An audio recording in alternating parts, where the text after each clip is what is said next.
السلام علیکم ورحمۃ اللہ وبرکاتہ۔ میں ہوں محمد اقبال یوسف اور آپ دیکھ رہے ہیں یوٹیوب چینل ہم خیال۔ روزمرہ کے معمول کی طرح حاضر خدمت ہوں۔ تو بعض اوقات ایسا ہوتا ہے کہ ہم سوچتے ہیں کہ یہ اقوال زریں ہے تو چند جملے ہی، تو ہم بڑی لاپرواہی سے جو ہے انہیں اسکپ کر دیتے ہیں۔ تو میرے بھائیو دوستو، دراصل یہ اقوال زریں ان عظیم ہستیوں کے اقوال ہیں جن کے ایک ایک بول نے لوگوں کی زندگی کی کایا پلٹ دی۔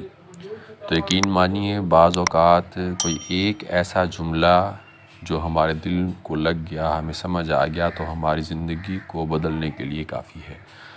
تو کوشش کیا کریں کہ یہ اقوال زریں جو ہے 3 سے 4 منٹ کی ویڈیو ہوتی ہے، تو اگر آپ ایک ایک اقوال زریں کو غور سے سنیں اور اس پر عمل کرنے کی کوشش کریں تو آپ دیکھیں گے کہ آپ زندگی میں انسانوں سے دھوکہ کھانا، کسی کے فریب کے جال میں پھنس جانا، ان چیزوں سے آپ محفوظ رہ جائیں گے اور آپ دیکھیں گے کہ آپ کی زندگی کتنا پرسکون اور شاندار ہو جاتی ہے اور آپ کس طرح جو ہے کامیابی کی منزلیں طے کرتے جاتے ہیں۔ تو اس لیے ایک ایک لفظ کو غور سے سنا کریں اور اس پر عمل کرنے کی کوشش کریں۔ ذرا بیٹھ کے اکیلے میں آپ سوچئے گا کہ یہ جتنا بھی اقوال ہوتے ہیں، ایک قول بھی کوئی ایسا ہے کہ جس پر عمل کرنے سے ہمیں کوئی نقصان ہو؟ تو آپ کو ایک قول ایسا نظر نہیں آئے گا۔ ہر قول جو ہے وہ حکمت سے بھرپور اور آپ کی زندگیوں کو ترقی کی طرف لے جانے میں بہت ہی کارآمد ثابت ہوگا۔ تو اس لیے جو ہے ان اقوال کو غور سے سنیے اور ان پر عمل کیجئے۔ رزق کے پیچھے اپنا ایمان خراب مت کرو، کیونکہ رزق انسان کو ایسے تلاش کرتا ہے جیسے مرنے والے کو موت۔ تو میرے بھائی دوستو، میں یہاں ایک چیز آپ سے شیئر کرنا چاہوں گا۔ ایک مرتبہ میں پڑھ رہا تھا، تو حالانکہ ہم نے علماء کرام سے بھی سنا ہے، زندگی میں خود بھی مشاہدہ کیا ہے، لیکن اس کے پڑھنے کے بعد یقین مانیے آپ بھی جب یہ سنیں گے تو سننے کے بعد آپ کو بہت حیرت ہوگی اور اللہ تعالیٰ کی ذات پر اتنا یقین ہو جائے گا کہ آپ جو ہے رزق کے معاملے میں پریشان نہیں ہوں گے۔ تو میں پڑھ رہا تھا کہ اکثر سردیوں میں ہم جو ہے مرغیوں کے انڈے وغیرہ جو ہے ابالتے ہیں اور انہیں استعمال کرتے ہیں، کھاتے ہیں۔ تو ایک ریسرچ میں وہ پڑھ رہا تھا کہ یہ جو مرغی کا انڈا ہوتا ہے تو اس میں ایک زردی ہوتی ہے۔ تو دراصل زردی وہ چیز ہے کہ اگر مرغی جو ہے جب انڈوں پر بیٹھتی ہے تو اس زردی جو ہے وہ اصل میں ایک سیل ہے جس سے وہ چوزا بنتا ہے۔ چلو زردی تو وہ سیل ہو گیا۔ اچھا، اب زردی کے اوپر جو سفید رنگ کا جسے ہم کھاتے ہیں وہ کیا ہے؟ تو اس ریسرچ میں پڑھ رہا تھا کہ اس چوزے کے لیے جو خوراک ہے تو وہ سفید رنگ والا جو مادہ ہے دراصل اس چوزے کی خوراک ہے، کیونکہ باہر سے تو خوراک جا نہیں سکتی۔ تو اللہ تعالیٰ نے جہاں اس انڈے کے اندر ایک جاندار چیز کے بننے کا عمل رکھا، وہاں اس کی خوراک بھی اس کے ساتھ رکھ دی۔ تو اس کے ساتھ ساتھ آپ نے غور کیا ہوگا کہ جب بھی ہم انڈے کو ابالتے ہیں اور اس کے بعد کھانے کے لیے اس کا چھلکا اتارتے ہیں تو ایک طرف سے تھوڑی سی جگہ جو ہے انڈے کی خالی ہوتی ہے، انڈا اندر سے پچکا ہوا نکلتا ہے۔ تو اب وہ خالی جگہ کیوں ہے؟ وہ جگہ دوسری جگہ کی طرح بھری ہوئی کیوں نہیں ہوتی؟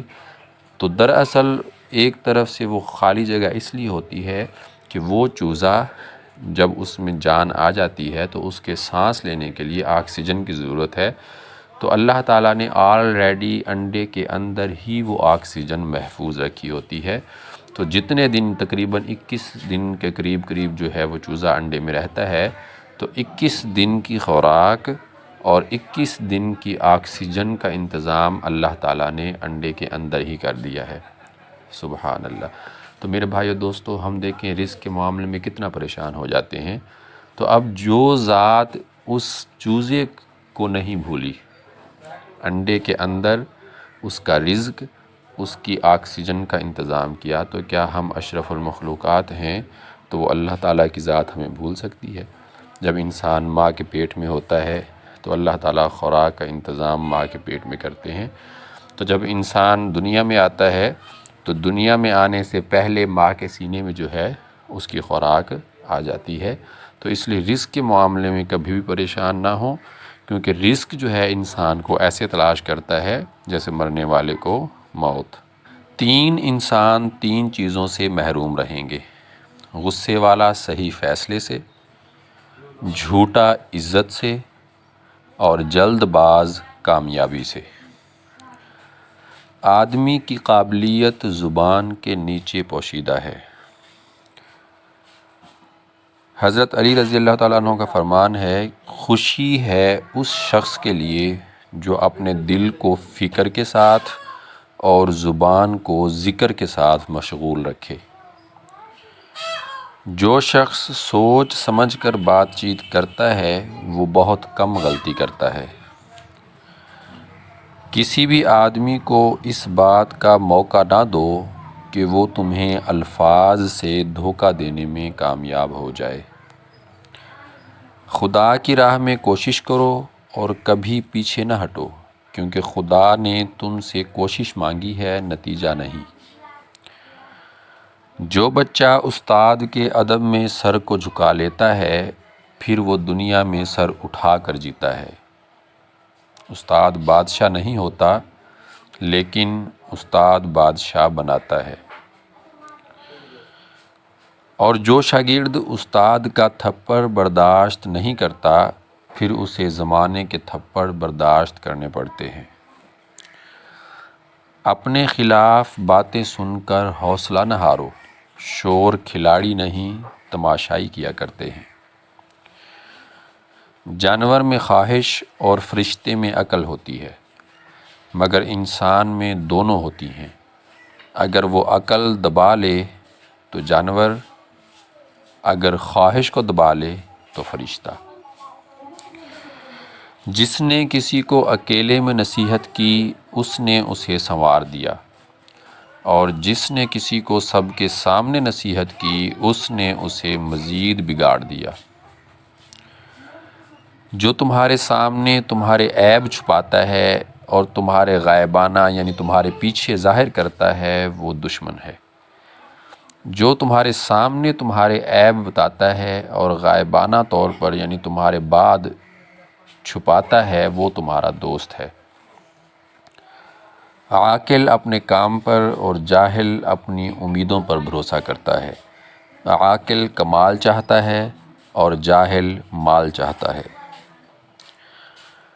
جھوٹے کو جھوٹ کی وجہ سے 3 مصائب پیش آتے ہیں: اللہ تعالیٰ اس سے ناخوش ہوتا ہے، لوگ اسے ذلیل و خوار سمجھتے ہیں، اللہ تعالیٰ کے فرشتے بھی اس سے ناخوش ہوتے ہیں۔ غم آدھا بڑھاپا ہے۔ زیادہ مذاق کرنے سے آدمی کی عزت چلی جاتی ہے اور لوگوں سے دشمنی پیدا ہو جاتی ہے۔ ملازم سے اپنا راز کہنا اسے ملازم سے مالک بنا لینا ہے۔ آدمی کے جھوٹا ہونے کے لیے اتنا ہی کافی ہے کہ وہ ہر سنی سنائی بات پر یقین کر لے۔ آہستہ آہستہ مگر مسلسل چلنا کامیابی کی علامت ہے۔ اپنی پرانی گدڑی سنوار لینا مانگے ہوئے کپڑے سے بہتر ہے۔